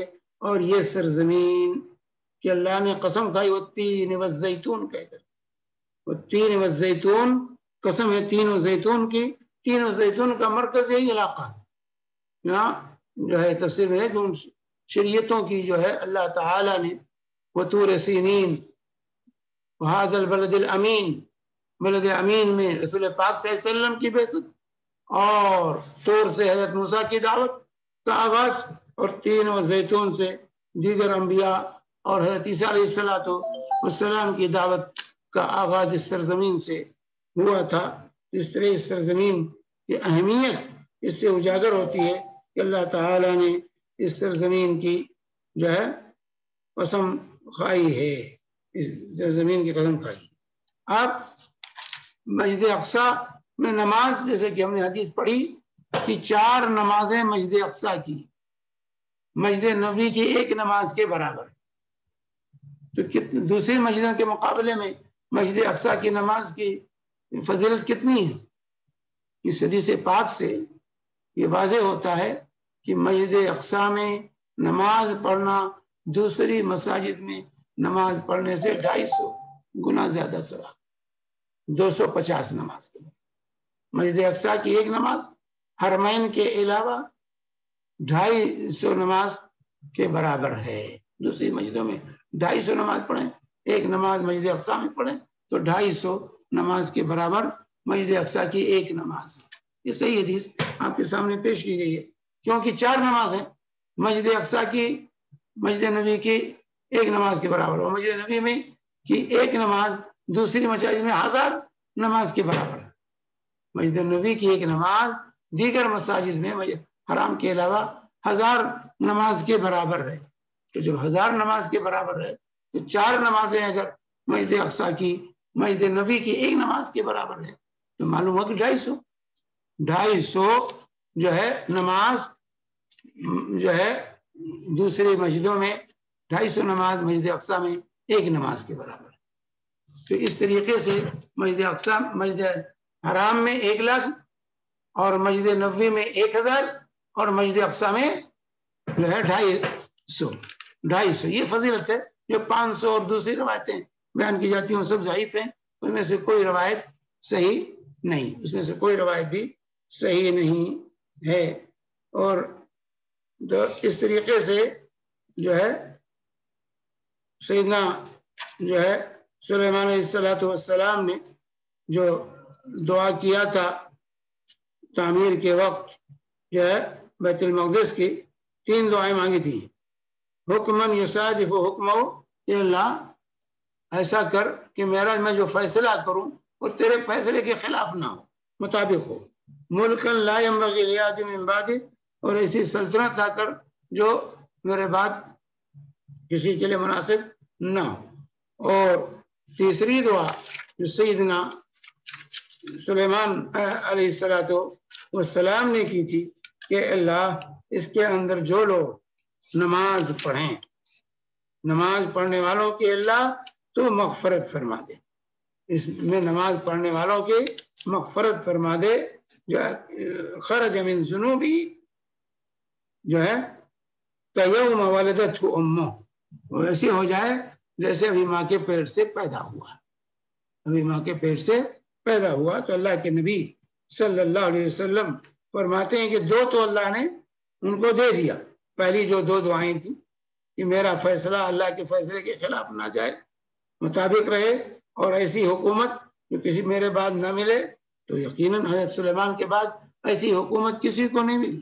انسانوں پر بھی حکومت کرتے تھے، چرند پرند اور جو ہے جنوں پر بھی حکومت کرتے تھے. یہ حکومت کسی کو نہیں ملی. اور تیسری کے بارے میں اللہ کے نبی صلی اللہ علیہ وسلم فرماتے ارجو ان یکون قد اوتی الثالثہ، مجھے امید ہے کہ تیسری چیز بھی اللہ تعالیٰ نے انہیں دے دی ہے.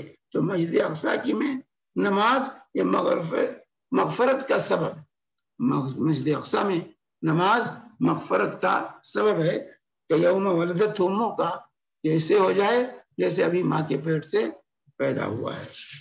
تو یہ ہر مومن کے اندر یہ خواہش ہونی چاہیے کہ مجھے موقع ملے مسجد حرام میں کے ساتھ مسجد اقصی میں بھی نماز پڑھنے کا، مسجد اقصی میں بھی نماز پڑھنے کا موقع اللہ تعالی ہمیں عطا فرمائے. یہاں پر آج کل جو صورتحال اور جس طریقے سے اسرائیلی مظالم ڈھائے جا رہے ہیں اور اس مسجد کے ساتھ جو معاملہ کیا جا رہا ہے میرے بھائیوں وہ کسی پر مخفی نہیں. ابھی ایک خاتون کا بیان میں سن رہا تھا، پاکستان کی ہیں، وہ پارلیمنٹ میں شاید ممبر ہیں.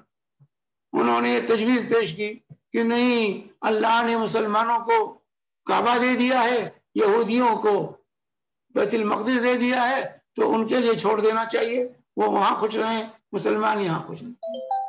ایسے جاہلوں کو کون سمجھائے، ایسے بیوقوفوں کو کون سمجھائے؟ جس میدان کے آپ کا علم نہیں اس میدان میں قدم نہیں رکھنا چاہیے. تمام شریعتیں منسوخ ہو جائے، اللہ نے کہاں دے دیا؟ اللہ نے دے دیا ہے. بھائی بیت المقدس فلسطین کے اصل پہلے وارث کون تھے؟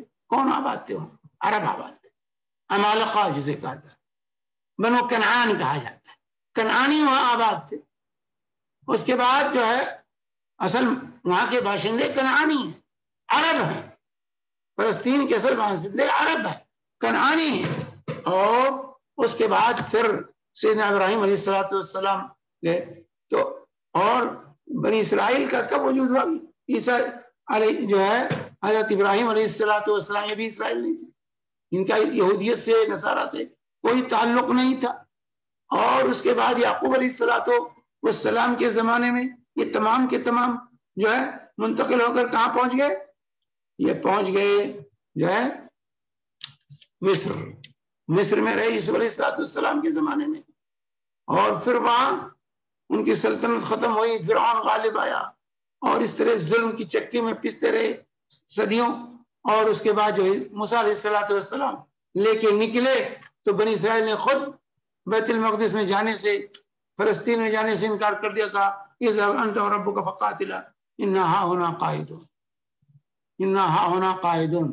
اور اس کے بعد پھر جب یوشع بن نون اور اس کے بعد کے ادوار میں ان کو داخلہ بھی ملا اور داؤد علیہ السلام نے جالوت کو قتل کر کے جو ہے کامیابی حاصل کی طالوت کے زمانے میں، تو اس کے بعد پھر ان کے اندر جو بگاڑ پیدا ہوا، ان لوگوں نے جو بگاڑ اپنے اندر پیدا کیا، جس کے نتیجے میں بخت نصر نے آ کر جو ہے اینٹ سے اینٹ بجائی اور ان تمام کو قید کر کے بابل لے کے چلا گیا. بابل لے کے چلا گیا اور مدتوں وہاں غلامی کی زندگی گزارتے رہے. فلسطین سے ان کا کوئی تعلق نہیں. اس کے بعد پھر دوبارہ ان کو جو ہے آبادی ملی نواز وغیرہ کے زمانے میں جو ہے، اور اس کے بعد لاکن کو آباد کیا گیا. لیکن اس کے بعد پھر حضرت عیسیٰ علیہ السلام کے بعد ان کو پھر ان کا قتل عام ہوا 70 عیسوی کے اندر، اور اس سب کے سب پھر غلام بنا دیے گئے اور یہاں سے ان کو بے دخل کر دیا گیا. یہاں سے ان کو بے دخل کر دیا گیا عیسیٰ علیہ السلام کے بعد. اور پھر یہاں عرب ہی آباد رہے، اصل آبادی انہی لوگوں کی رہی. اور تو یہاں یہ کہنا یہ سرزمین یہودیوں کو اللہ نے دے دی ہے اور جو ہے یہ انہی کی ہے، یہ حقیقت سے ناآشنائی کی وجہ سے، حقیقت کو نہ جاننے کی وجہ سے یہاں کے اصل باشندے عرب رہے، یہاں کے اصل باشندے عرب رہے ہیں پہلے ہی سے. اور یہ واضح ہونا چاہیے. اور پھر کوئی بھی رہا ہو، لیکن اللہ کے نبی صلی اللہ علیہ وسلم کے بعد جب تمام شریعتیں منسوخ کی گئی اور نبی کریم صلی اللہ علیہ وسلم کو امامت سونپی گئی تمام انبیاء کی، بیت المقدس میں امامت کر کے اللہ کے نبی صلی اللہ علیہ وسلم نے یہ اعلان کر دیا کہ اب یہاں امامت چلے گی تو محمد رسول اللہ، امامت ہوگی تو مسلمانوں کی، یہ سرزمین مسلمانوں کی ہے اور مسلمانوں کی اب ذمہ داری ہے کہ اس سرزمین کو اپنے قبضے میں لیں۔ چانچہ سیدنا عمر بن خطاب رضی اللہ تعالی عنہ کے زمانے میں صحابہ کرام نے اس سرزمین کو حاصل کیا، اور وہاں کے پادری جو مسلمانوں سے پہلے وہاں عیسائی تھے اس وقت، پادریوں نے خود لا کر چابیاں سیدنا عمر بن خطاب رضی اللہ تعالی عنہ کے حوالے کیا تھا۔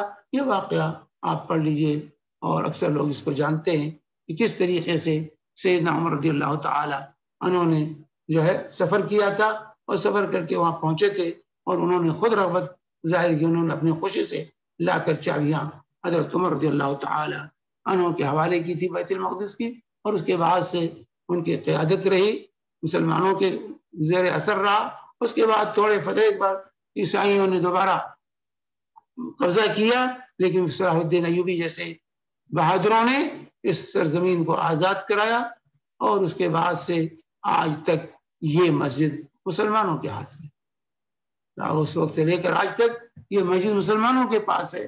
اب اس مسجد کو چھیننے کی کوشش کی جا رہی ہے، انشاءاللہ قیامت تک وہ نہیں چھین پائیں گے۔ اللہ تعالیٰ نے دیا ہے مسلمانوں کو، وہ مسلمانوں کی مسجد رہے گی، اس کو کوئی چھین نہیں سکتا ہے، بھلے مظالم ہوں گے، جانے جائیں گی، لیکن یہ سرزمین مسلمانوں کی ہے۔ لیکن افسوس آج یہ ہے کہ آج کا مسلمان غافل ہے، مسلمان غافل ہے، خود کچھ کرنا نہیں چاہتے ہم، اور ہم دوسروں کو مورد الزام کراتے۔ آج کیا فیشن ہو گیا ہے، آج جو صورتحال ہے، اس صورتحال میں لوگ حکمرانوں کو گالیاں دینے میں لگے ہوئے ہیں، حکمرانوں کو گالیاں دینے میں لگے ہوئے، فلاں ایسا نہیں کر رہا کون، اور بھول گئے۔ ایک صاحب نے لکھا ابھی کہ دیکھو ایران کیا کر رہا ہے، ایران نے پورے عراق کے مسلمانوں کا صفایا کیا، سوریہ کے مسلمانوں کا صفایا کیا، اور خلیج کو اپنے گھیرے میں لے لیا، اور اس کے باوجود سے توقع رکھتے ہیں کہ ایران جا کے بیت المقدس کو آزاد کرائے۔ تو حکمرانوں کو گالیاں دینے سے کام نہیں بنے گا۔ ہماری ذمہ داری کیا ہے؟ کیا ہم اپنی دعاؤں میں اس سرزمین کو یاد رکھتے ہیں؟ ہم دعا کرتے ہیں، اپنے دل کے اندر یہ جذبات رکھتے ہیں کہ صرف زبانی جمع و خرچ کے لیے نہیں، ہمیں جذبات ہے، تمنا ہے، دل کی خواہش ہے کہ اللہ تعالی ہمیں توفیق دے کہ ہم مسجد اقصی میں نماز پڑھیں، آزادی کے ساتھ ہمارا داخلہ ہو۔ تو ضرورت اس بات کی ہے کہ ہم جو ہے اپنے گریبان میں منہ ڈال کر سوچیں، اور اس طرح توقعات جنہوں نے سب سے پہلے اسرائیل کو قبول کیا اور آج تک قبول کیے ہوئے ہیں، ان سے ہم امیدیں وابستہ کیے بیٹھے ہوئے ہیں کہ وہ ہمیں نجات دلائیں گے۔ اور مسلم جو حکمراں ہیں ان کو جو ہے برا بھلا کہتے ہیں، ان کو گالیاں دیتے ہیں، یہ غلط چیز ہے، کسی کو برا بھلا مت کہیے۔ اپنے دیکھیے خود بر صغیر کے مسلمانوں نے بابری مسجد کے ساتھ کیا کیا، مسجد ڈھائی گئی، مسجد کی جگہ پر مندر تعمیر ہو رہی ہے، آپ نے کیا کیا؟ کس منہ سے آپ مسلم حکمرانوں کو برا بھلا کہہ رہے ہیں؟ آپ نے کیا کیا؟ تو دیکھیے اس سلسلے میں سنجیدگی کے ساتھ سوچنے کی ضرورت ہے۔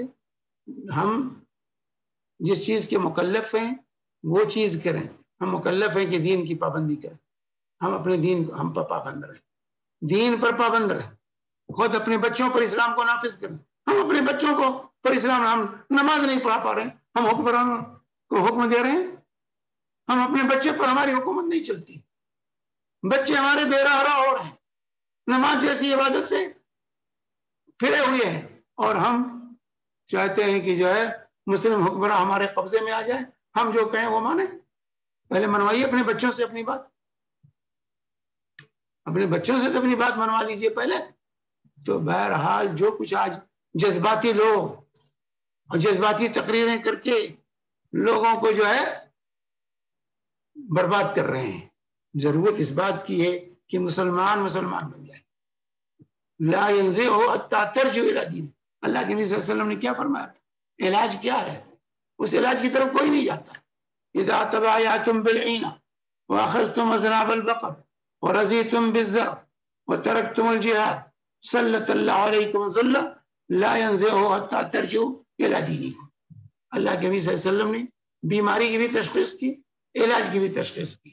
ابو داؤد کی روایت ہے، عبداللہ بن عمر رضی اللہ تعالی عنہ راوی فرماتے ہیں کہ اللہ نے فرمایا جب تم ہیلے بہانے سے سود کو حلال کرنے لگو، بیعینہ کرنے لگو، اور کھیتی باڑی میں مست ہو جاؤ، گائے بھینس کے دم پکڑ کر مست رہو اور جہاد کو بھول جاؤ، تو اللہ تعالی تم پر ذلت مسلط کر دے گا.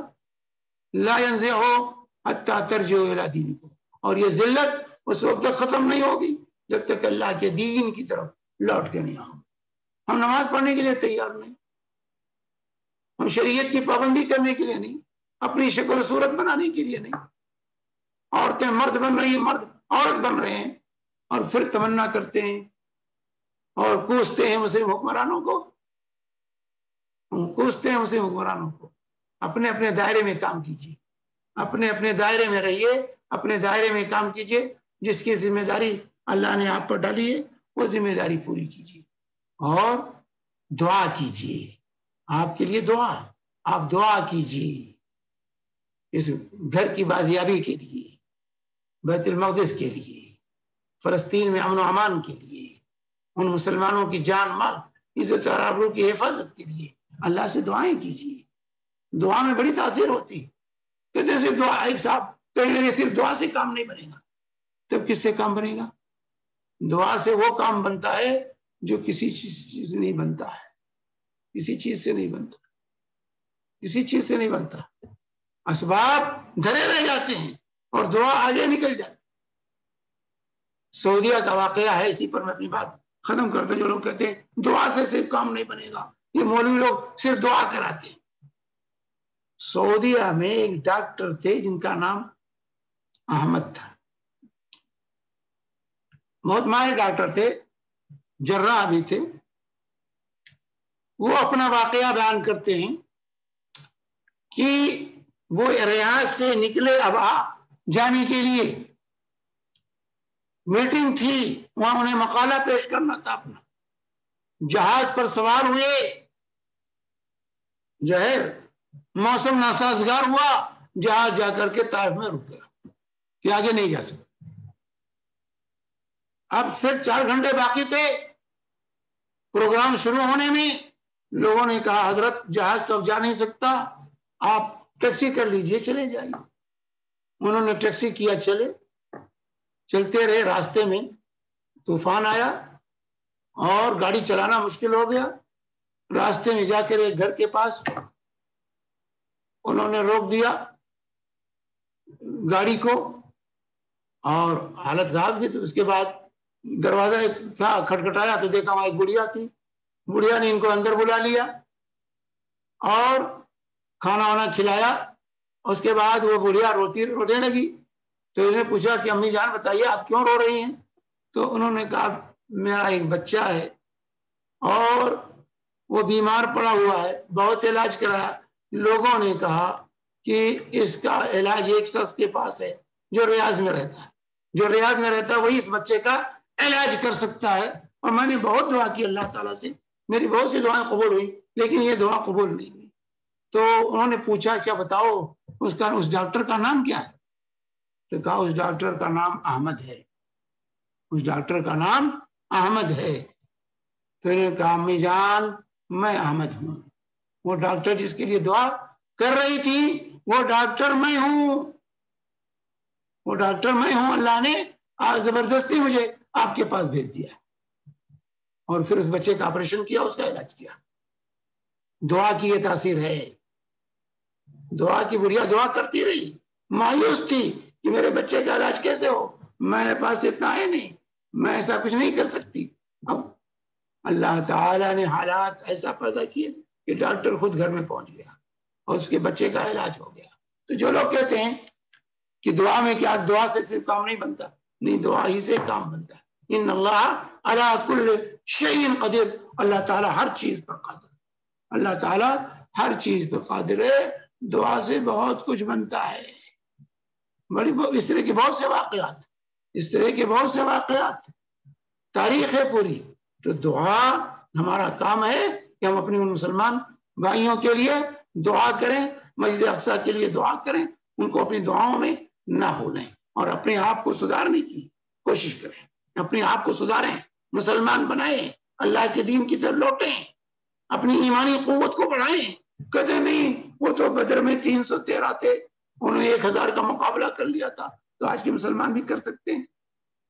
میرے بھائی وہ 313 بن جائیے، یقیناً مقابلہ کر لیں گے. ان کے پاس ایمانی قوت تھی، ہمارے پاس ایمانی قوت ہی غائب ہے. ہمارا ایمان ان کی طرح نہیں ہے کہ ہم ٹھہر سکیں دشمن کے مقابلے میں. ان کے لیے اللہ فرشتوں کو نازل کرتا تھا. ان کا ایمانی حرارت اتنی زیادہ تھی، ایمانی قوت اتنی زیادہ تھی کہ ان کے لیے اللہ فرشتوں کو نازل کرتا تھا. ہمارے لیے کون فرشتے آئیں گے؟ ہمارے اندر باہر سب صاف ہے. تو ضرورت اس بات کی ہے کہ ہم اپنے آپ کو تیار کریں، صحیح معنی میں مسلمان بنیں، صحیح معنی میں متبع سنت بنیں، صحیح عقیدہ اختیار کریں، صحیح کی اتباع کو لازم پکڑیں. انشاءاللہ اللہ کی مدد شامل حال ہوگی، اللہ کی مدد آئے گی. اللہ کا وعدہ ہے وَأَنْتُمُ الْعَالَوْنَ إِن كُنْتُم مُؤْمِنِينَ، تم ہی سربلند رہو گے اگر واقعی تم مومن بن جاؤ. ہمیں مومن بننے کی ضرورت ہے. اپنی ایمانی قوت کو بڑھائیے اور نبی کی اتباع کو لازم پکڑ لیجئے، اللہ سے دعائیں کیجئے. انشاءاللہ حالات سازگار ہوں گے اور جو صورتحال، جو مظالم امت پر آج ڈھائے جا رہے ہیں، انشاءاللہ اس کا خاتمہ ہوگا، انشاءاللہ اس کا خاتمہ ہوگا. خوشخبریاں ہیں، یہ خوشخبریاں ہیں اس دین کے اندر. ہمیں کبھی بھی مایوسی کا شکار نہیں ہونا چاہیے. اللہ تعالی ہم سب کو صحیح معنی میں مسلمان بننے کی توفیق عطا فرمائے. رب العالمین جو ہے تمام عالم کے مسلمانوں کی حفاظت فرمائے. اللہ تعالی مسجد اقصیٰ کو یہودی درندوں سے محفوظ رکھے. اللہ تبارک تعالی یہود کو تباہ و برباد کرے اور اس طریقے سے مسلمانوں کی جان اور مال کی اللہ تعالی حفاظت فرمائے. وصلی اللہ علی نبینا محمد وعلی آلہ وصحبہ وسلم وجزاکم اللہ خیر.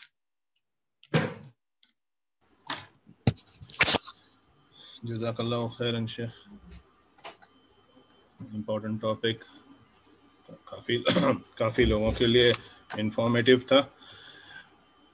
کوشچن آنسرز کا سیشن ہے. کوشچن آنسر سے پہلے میں کہوں گا کہ چیٹ پہ شیخ کے دروس کے لنکس دیے گئے ہیں. ایوری ویک جمعہ کے دن، جمعہ کی نماز کے بعد اسی وقت یعنی 1:15 بجے قطر، سعودی، کویت کے ٹائمنگ پہ، یو اے ای اور اس کے 2:15 بجے، اور انڈیا پاکستان اسی طرح 3:45 3:15 4 کو یہ درس ہوتا ہے ہر جمعہ کے دن. پھر ہفتے کے دن شیخ کے تفسیر کے درس ہوتا ہے.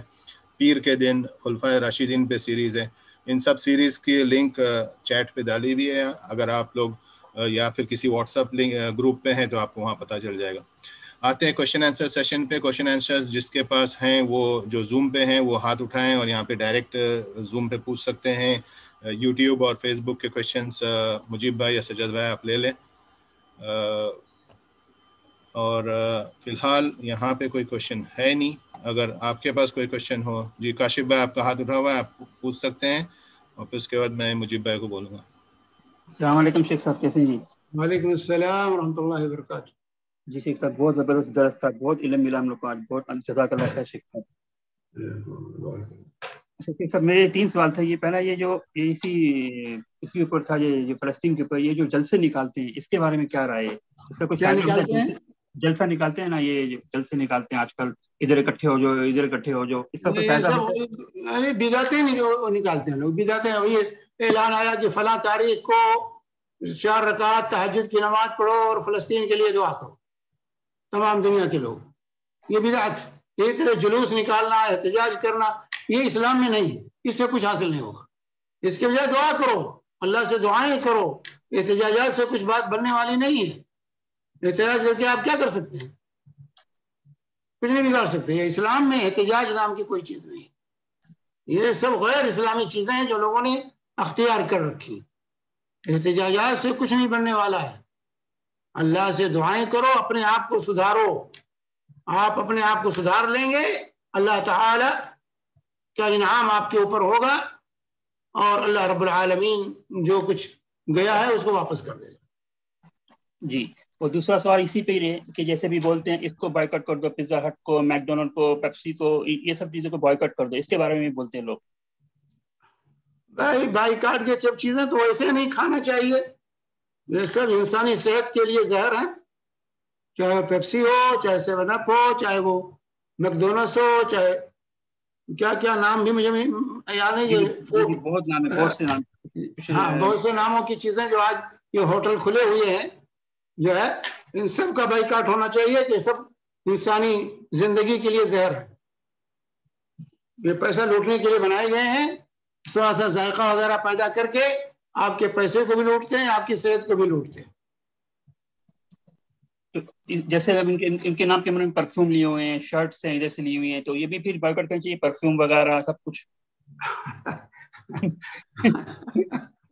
میں یہ نہیں کہہ رہا ہوں، میں کہا بھائی یہ کھانے پینے کی جو چیزیں ہیں یہ سب نقصان دہ ہیں. یہ سب نقصان دہ ہیں، یہ آپ کے لیے مفید نہیں ہے. یہ آپ کے لیے مفید نہیں ہے. ان چیزوں کو نظر چھوڑنا چاہیے. اور بائیکاٹ اسی وقت کامیاب ہوگا میرے بھائی.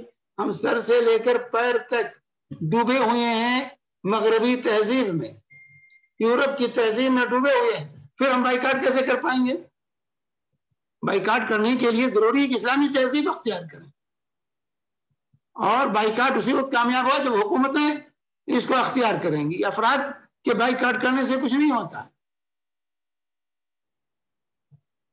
تو بائیکاٹ کا جو ہے معاملہ جو ہے یہ ہمارا اور آپ کا معاملہ نہیں ہے.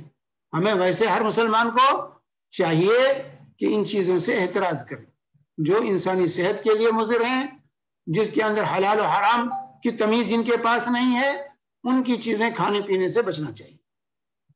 جی کیا کیا کھلا دیتے ہیں آپ کو کچھ پتا نہیں. آپ کو کچھ پتا نہیں ہے کہ یہ پیزا میں، کنٹاکی میں اور کس میں کیا کیا کھلاتے ہیں. آپ کو پتا بھی نہیں ہے اور آپ شوق سے کھاتے ہیں. تو اس سے بچنے کی کوشش کرنی چاہیے. ابھی اطباء جو بیان کر رہے ہیں کہ کورونا کیوں پھیل رہا ہے زیادہ، کیوں متاثر ہو، کیونکہ قوت مدافعت ہماری کمزور ہو چکی ہے. قوت مدافعت بڑھانے کے لیے ضروری ہے کہ اپنے گھر کے پکا ہوا کھاؤ. ہوٹلوں سے بچو. ہوٹلوں کی چیز کھائیں گے تو قوت مدافعت کمزور ہوتی ہے. اس سے ہاں یہاں فیشن ہے، عورتیں بھی کہتی چلو آج ہوٹل میں کھانا کھائیں گے. اس سے قوت مدافعت ختم ہوتی ہے. بیماریوں کو ہم دعوت دیتے ہیں. ہاں کبھی کبھار ضرورت پڑ گئی الگ چیز ہے، لیکن اب یہ فیشن بنا لو کہ ہوٹل ہی سے کھانا آ رہا ہمارا. ہر وقت پیزا، ہر وقت پیزا، ہر وقت پیزا. پیزا ہی میں اور کنٹاکی میں لگے ہوئے ہیں.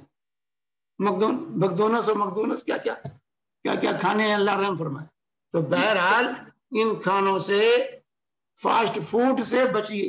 فاسٹ فوڈ سے بچیے. ان چیزوں کے حلال حرام کا معاملہ نہیں. میں حرام نہیں کہہ رہا ہوں، یہ کوئی کہے مولوی صاحب نے حرام کہہ دیا ہے. میں حرام نہیں کہہ رہا ہوں بھائی، یہ انسانی صحت کے لیے زہر ہے، یہ مفید نہیں ہے، نقصان دہ ہے. ان چیزوں سے بچیے تاکہ اپنے آپ کو بیماریوں سے بچا سکتے. مگر شیخ صاحب جیسے ابھی جیسا آپ نے بولا ابھی تو فیشن بن گیا ہے، عادت بن گئی ہے. بچوں کو بولیں گے مت کھاؤ تو بولیں گے پوری عمر کھاتے رہے ہیں. تو ہاں نہیں تو اب تو آہستہ آہستہ ہوگا نا. ایک بار کی تو نہیں ہوگا. ایک بار کی تو عمل نہیں ہوگا. کم کرو کم کرو کم کرو. ایک بار کی کوئی چیز نہیں ہو پاتی ہے. مطلب ان کو آہستہ آہستہ بولیں کہ آہستہ آہستہ کم کر دیں. ہاں آہستہ کم، تھوڑا کم کرتے کرتے کم کریں گے. جی. اور تیسرا سوال جیسے شیخ صاحب جیسے ابھی کوئی میت ہوگی، مطلب جیسے نزدیکی ہوگی ہمارے امی ابو بھائی بہن، تو ان کے چہرے کو بوسہ دے سکتے ہیں؟ ہاں دے سکتے ہیں بوسہ. بھائی حضرت ابو بکر صدیق نے رسول پاک صلی اللہ علیہ وسلم وفات کے بعد آپ کو بوسہ دیا تھا، وفات کے بعد بوسہ میت کو دیا جا سکتا ہے، کوئی بات نہیں. جزاک اللہ خیر شیخ، جزاک اللہ خیر. جزاک اللہ خیرن. کاشف بھائی ویسے کافی سوال ہو گئے، انہوں نے ہی 3 سوال لے لیے. یہاں ایک سوال ہے شیخ، سوال آیا ہوا ہے یہ کسی پتہ نہیں حدیث کا، یہ ہے کہ شرح المشکل میں لکھا ہوا ہے کہ نبی صلی اللہ علیہ وسلم نے میمونہ، حضرت میمونہ نے کہا کہ وہ نبی صلی اللہ علیہ وسلم سے جیروسلم کے بارے میں، بیت المقدس کے بارے میں پوچھا انہوں نے. تو یہ نبی صلی اللہ علیہ وسلم نے کہا کہ یہ گیدرنگ اور یوم الحشر کا دن ہے، وہاں جا کے نماز پڑھو، کیونکہ وہاں نماز پڑھنا 1000 نماز کے برابر ہے دوسری جگہ سے، اور اگر تم نہیں جا سکتے تو وہاں پہ ایک یہ لیمپ، تیل بھیجو. ہاں تیل بھیجو. یہ سب روایتیں صحیح نہیں، جو روایتیں صحیح نہیں. 1000 نماز، 500 نماز، تیل بھیجنے والی روایت، یہ سب صحیح نہیں. ویسے ہی مسجد نبوی کا 50,000 کا کہتے ہیں، وہ بھی صحیح نہیں، وہ بھی صحیح نہیں. مسجد نبوی 1000، مسجد حرام 1,00,000، اور مسجد اقصیٰ جو ابھی میں نے حدیث صحیح حدیث پیش کی 250. جی. اور قنوت نازلہ پڑھنا چاہیے یا نہیں چاہیے ایسے وقت؟ ہاں، اس طرح کے حالات میں، جو حالات پیدا ہوئے ہیں اس طرح کے حالات میں قنوت نازلہ یہ سنت ہے رسول پاک صلی اللہ علیہ وسلم کی، ہمیں پڑھنا چاہیے. قنوت نازلہ انفرادی طور سے بھی پڑھ سکتے ہیں، اجتماعی طور سے بھی پڑھ سکتے ہیں. یہاں پہ سوال ہے کہ اگر نازلہ یاد نہ ہو تو کیا آپ دیکھ کے پڑھ سکتے ہیں؟ ہاں، دیکھ کے پڑھ سکتے ہیں، دیکھ کے پڑھتی ہے. نازلہ میں یہ ہوتا ہے کہ حالات کے اعتبار سے دعا کی جاتی ہے، حالات کے اعتبار سے دعا کی جاتی ہے.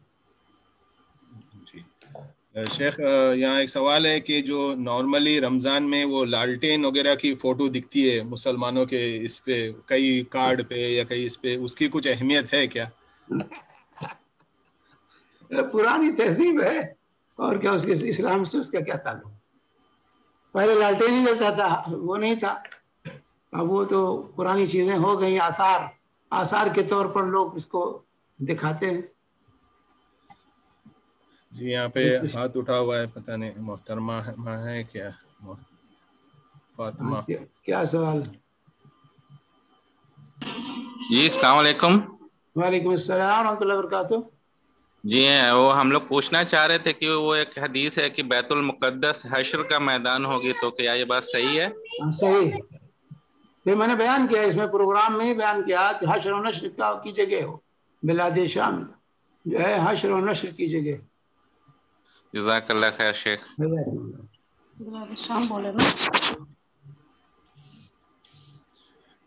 جی مجیب بھائی، سجاد بھائی آپ کے پاس سوال ہے؟ یہاں پہ ایک سوال آیا ہوا ہے، میں جب تک پڑھتا ہوں، اگر آپ کے پاس کوئی سوال ہو تو آپ پوچھ لیجئے. نے سورہ بقرہ روز پڑھنے کا معمول بنایا ہے.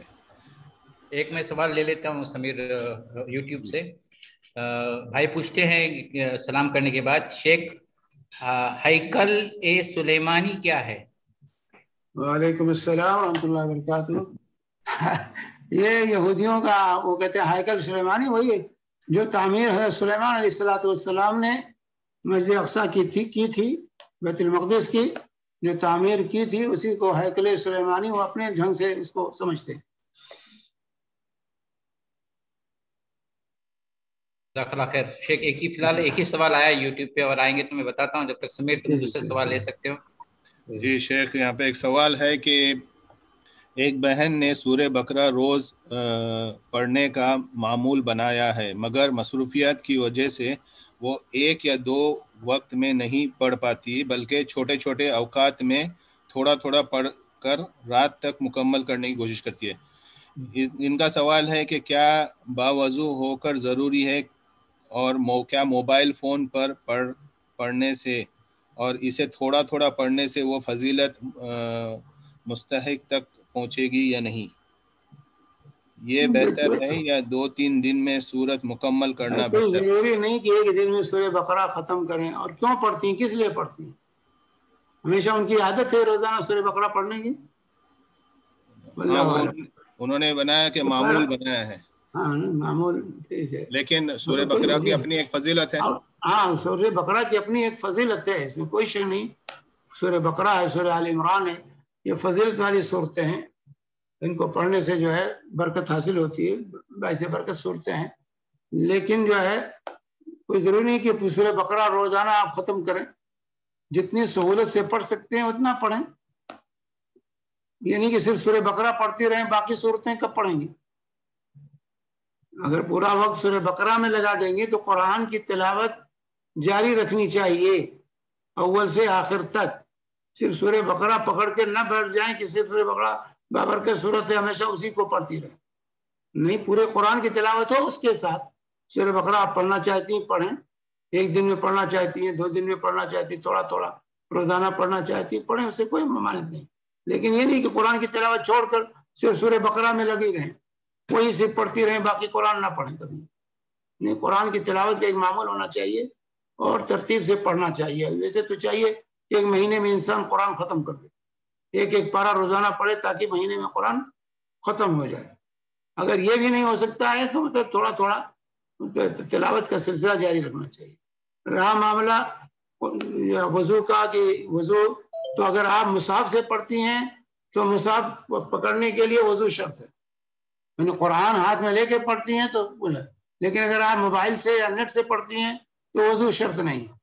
تو وضو شرط نہیں، وضو بہتر ہے لیکن وضو شرط نہیں ہے. لیکن اگر قرآن کو ہاتھ میں لے کر ٹچ کر کے پڑھتی ہیں تو قرآن چھونے کے لیے وضو باوضو ہونا شرط ہے.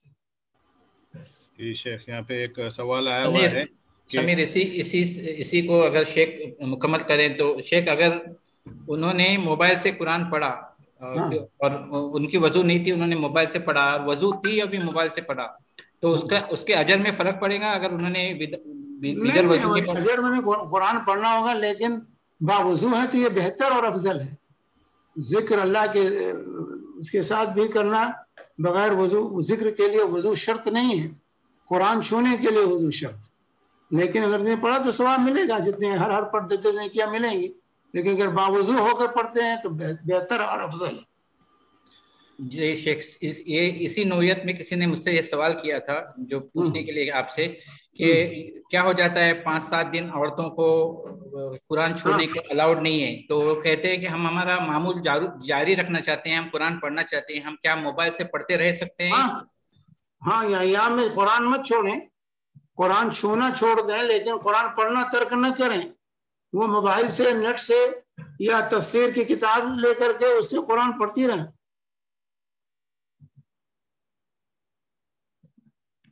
جی شیخ، یہاں پہ سوال ہے، ایکچولی ایک سوال ہے، اس سے پہلے میں وہ سوال ریپیٹ کروں گا جو قنوت نازلہ کا پوچھا گیا تھا. اس میں کہا گیا ہے کہ فجر کی نماز میں رکوع میں پڑھنا چاہیے یا نماز کے بعد بھی؟ نہیں، یہ نمازوں میں 5 وقت کی نماز میں آخری رکعت میں رکوع کے بعد، آخری رکعت میں رکوع کے بعد پڑھنا چاہیے. آخری رکعت میں رکوع کے بعد 5 وقتہ نماز میں دعائے قنوت نازل. لیکن علماء کی جماعت کہتے ہیں کہ اگر آپ انفرادی طور سے پڑھ رہے ہیں، دعائے قنوت انفرادی طور سے پڑھ رہے ہیں، کوئی آپ کے پیچھے آمین کہنے والا جماعت نہیں ہے، تو آپ اس کو جو ہے سجدے میں اور آخری تشہد میں پڑھیں. سجدے میں اور آخری تشہد میں دعا جب کرتے ہیں تو دعا کے طور پر دعائے قنوت وہاں پڑھ لیا کریں. شیخ، یہاں سوال ہے کہ اگر کسی کے گھر میں موت ہو جائے تو چوتھے دن فاتحہ اور غریبوں اور رشتہ داروں کو دعوت کھلانا ضروری ہے کیا؟ یہ رواج اکثر ہندوستان میں ہوتا ہے، برائے کرم حدیث کی روشنی میں بتائیں. دیکھیے میرے بھائی، 3واں، 7واں، 20واں، 40واں برسی، چھٹی جو ہے یہ تمام چیزیں یہ بدعات اور خرافات ہیں. لوگوں نے کھانے پینے کے لیے یہ ڈھکوسلا چلایا ہے، یہ سب بدعات ہیں. اللہ کے نبی صلی اللہ علیہ وسلم نے جن صحابہ کی تربیت کی تھی وہ کہتے ہیں کہ ہم میت کے گھر موت کے مناسبت سے جمگھٹا لگا کر بیٹھنے کو اور اس کے گھر کھانا کھانے کو نوحہ خانی شمار کرتے تھے. نوحہ خانی ہم شمار کرتے تھے، یعنی یہ ممنوع چیز تھی صحابہ کے ہاں. میت کے گھر کھاتے نہیں تھے. اس مناسبت سے، وفات کی مناسبت سے اور اسی طریقے سے اسے گھر جا کر کے جو آج تعزیت کے نام پر جلسے ہوتے ہیں اور بیٹھ کر کے جمع ہو کر کے لوگ جم گھٹا لگائے رہتے ہیں، یہ چیزیں صحابہ کیا نہیں تھی، صحابہ اس سے اعتراض کرتے تھے، یہ چیز نہا خانی میں شمار ہوتا تھا، جو منع ہے۔ تو یہ تمام چیزیں جو کھانے پینے کی ہیں میت کی مناسبت سے، یہ سب بدعات ہیں، خرافات ہیں، دوسروں سے لوگوں نے لیا، یہ صرف کھانے پینے کے لیے لوگوں نے ایجاد کیا تاکہ اسی طرح دوسروں کا مال کھائیں۔ جی بشیر بھائی آپ کا سوال۔ ہاں السلام علیکم ورحمۃ اللہ۔ وعلیکم السلام۔